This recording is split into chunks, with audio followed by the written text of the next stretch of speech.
Kainda.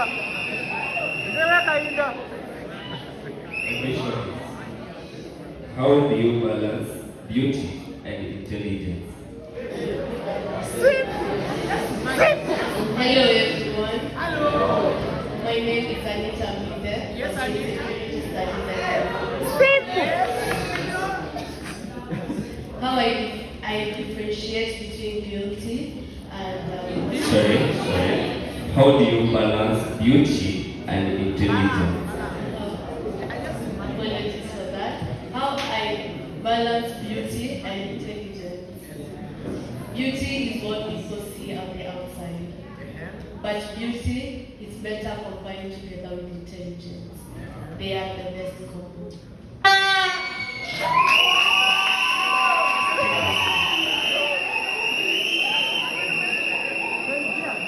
Number 6, step 1.